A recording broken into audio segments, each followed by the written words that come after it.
It's cherry blossom season. We're going to be covering all the tips and tricks to make the most out of your experience. If you're new here, my name is John. I cover all the different types of adventures and travels, and today we're exploring DC to make the most out of your adventure here. If you like our video, give us a thumbs up and subscribe for future adventures. Now follow me as we go explore.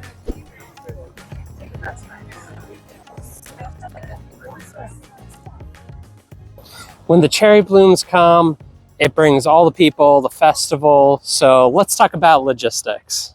If you're looking for hotel recommendations, there are plenty of options by the Wharf in downtown, and they're all located relatively close to the Tidal Basin as well as all the festival activities. But you want to make sure you scope out which hotel works the best for you depending on what things you're looking to do. Let's talk about transportation. As you can see behind me, it gets really crazy if you drive down here. The best way to get to the Tidal Basin is to walk, rent a scooter, or rent a bike. If you have to drive, I recommend going to one of the many parking garages that are like maybe a half a mile away, and it's just easier to navigate through all the crowds. If you do decide to come here during the signature events, the city becomes gridlocked. So driving, absolutely terrible. Peak bloom is defined by 70% of the trees around the Tidal Basin open and blooming, such as the tree behind me. And there are plenty of cherry trees around the DC area, the Arboretum, Haynes Point, East Potomac Park, and Dumbarton Oaks. And if you're not here during peak bloom, don't let that dissuade you. There are plenty of trees blooming throughout the spring season. And if you would like to learn more about it, we also made a video about spring gardens, so you can click on that and learn more about the top spring gardens. If you're here for the cherry blossoms, you probably have heard of the National Cherry Blossom Festival, which runs from March and April, kicking off with the opening ceremony and then having a parade. But they have so many different signature events like Pedalpalooza, Kite Festival, Pink Tie Party. I mean, there's something that is happening every day. So we recommend checking out the National Cherry Blossom Festival website. That way you can see the details of when and where and what each event entails, but you won't be disappointed if you check it out.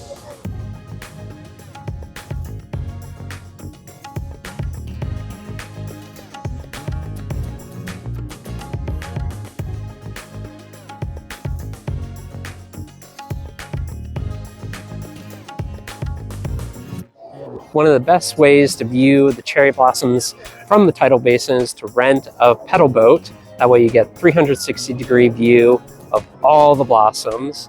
It's $40 on the weekend and $38 on the weekday, but we think it's absolutely worth it. That way you get to see everything. Life vest check. Let's get on the boat. Ahoy mateys. We have our lovely paddle boat, and this is the way to do it. Get a little bit of exercise, get the beautiful view of all the... I'm enjoying the view. Anyway, this is the way to do it. You get to see all the cherry blossoms all around you, and it's just really beautiful. For those of you that may be wondering, is it a little bit of a workout? Yes, absolutely. Yes, it is. It's beautiful, but if you're a person that doesn't have great knees or legs, maybe this isn't for you.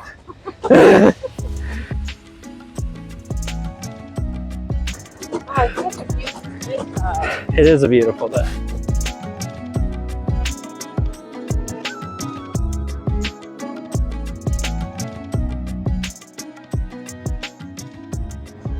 As we approach the MLK Memorial, we're taking a look at the retaining wall, and 2024 is the year to see the cherry blossoms. The reason being is the Park Service recently announced that they're going to be doing a huge renovation project over the next couple years, improving the retaining wall, the walking paths, etc. And they're going to be removing 140 cherry trees, but don't worry, they will be replanting over 270 cherry trees. So this is the year to really come, enjoy the cherry trees without seeing the construction.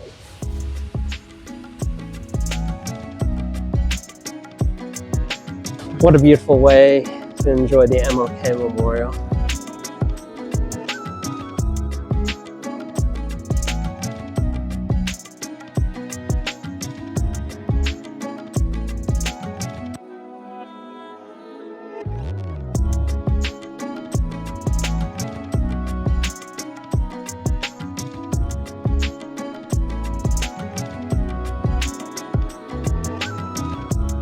We're heading back to the dock and we got spectacular views. You just can't get some of these type of views if you're on land.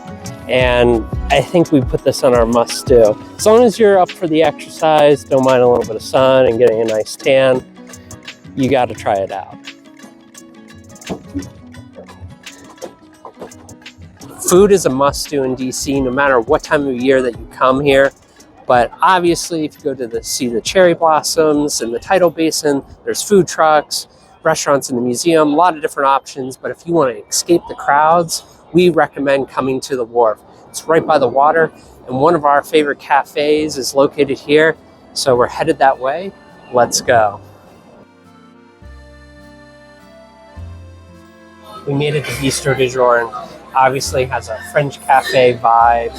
And there's a lot of different options, but trust us, the pastries are really amazing. In particular, the cinnamon roll. We're not sure if we'll go with that this time, but come here, cinnamon roll is definitely a good option. But we're gonna decide what we're gonna pick and then check back in later. Draft latte secured, cheers. The draft latte is absolutely amazing. Definitely recommend it. In addition to that, we got a classic brunch cocktail. The cocktail we got is Let's Punch, the mango-infused vodka, rhubarb, and other delicious flavors. Cheers. You don't come to a French cafe without getting a baguette. It's crispy, fresh, a little bit doughy, and then whipped fresh butter with a little bit of salt on it. Just perfect. Andrew got the ham quiche, and I got the croque madame, which has ham, Dulce's cheese and egg, but I'm starving, so let's dig in.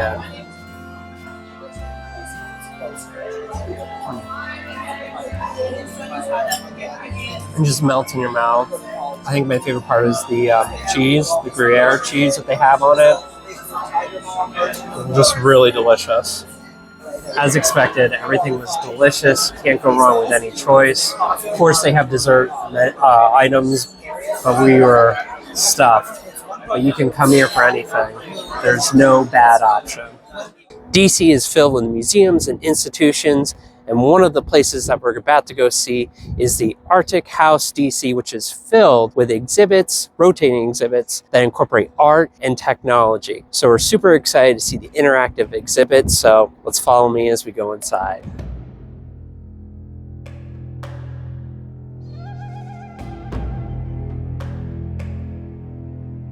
The exhibit they have right now is Isekai, which is inspired by the cherry blossoms, and you can see the exhibit is just overwhelming, and the first thing you see is all the walls covered with an interactive exhibit inspired by cherry blossoms and anime, but the best way to experience it is to go down there and live it for yourself.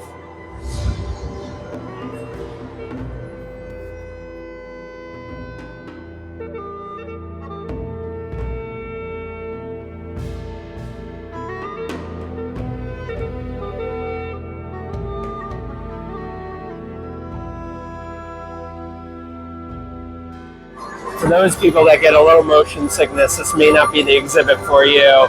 With the floor and the motion, you feel like you're moving, but you're really not.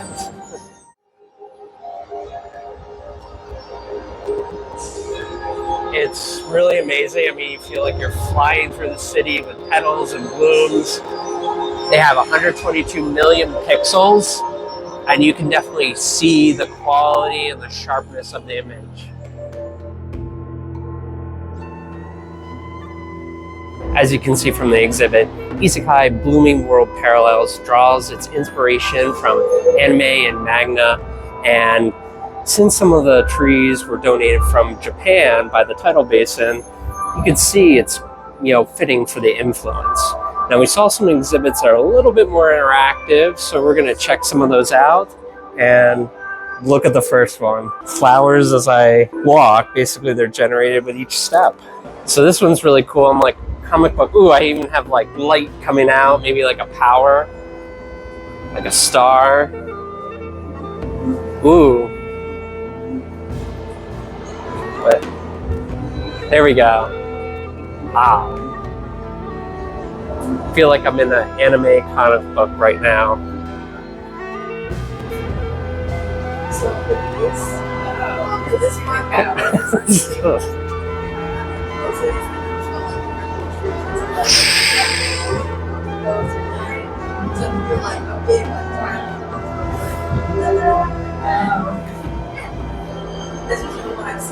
I feel the power. We're entering the manga studio. What's really cool about this exhibit is that there's a robot that draws all the artwork that we see behind us. So let's see the artists at work.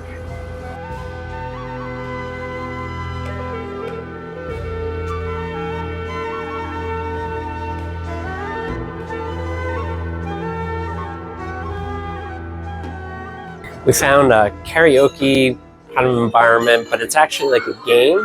And if you say something into the mic, you get points. And I think we're gonna try our best. Maybe start with the easy level, but let's see how we do. 1. 1. 1. Why are you saying 1? 1. It's a short word. 1. 1. 1. 1. 1. 1. 1. 1. 1. 1. 1. 1. 1. 1. 1. 1. 1. 1. 1. 1. 1. 1. 1. 1. 1. Oh, look at that. Only off by 1. Ironically, that's the word I was choosing, 1. The Arctic House also has a bar, and if you download the app, it can be very interactive. So we're going to go check it out and see what it has to offer.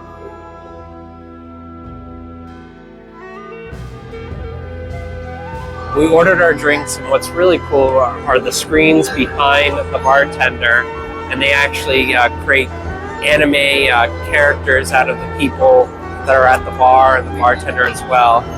So it's really cool to see you in anime form. Here we are. Filming. Yeah. Apparently I'm like writing something down. It's really cool. If you download the app, there's a lot of interactive things that you can do. When you come to the bar, they give you a coaster, and if you pull up the app, there's a lot of cool anime features. But we got a spiced pineapple soda, which seems really refreshing. So we're going to enjoy it as we watch the show.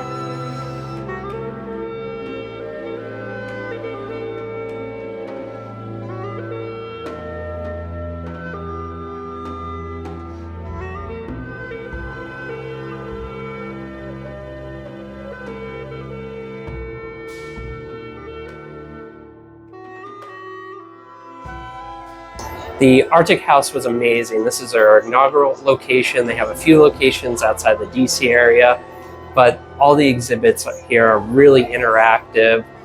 You know, we paid $30, and it being Cherry Blossom Festival season, we expected it to be a little bit higher, but prices can range depending on the exhibit and time. And it's a few blocks from the mall, so super convenient if you're going to see cherry blossoms or some other things in the DC area. But we thought it was really amazing. Like I mentioned before, interactive exhibits. I think the bar, seeing the different anime pictures come to life was really unique and amazing. So we recommend it to everyone that's coming to the area. There's no better way to a spring day than having some ice cream. And we have a few tips for cherry blossom season. Be patient and have fun. Everyone's there to have that perfect photo. You're gonna have to deal with a lot of crowds, and you'll just have to be patient to get that perfect photo. And that ends our adventure. And if you like the video, don't forget to like it and subscribe for future adventures. And if you really like DC Spring Gardens, we have a couple videos on that you can enjoy. But until next time, keep on exploring. Cheers.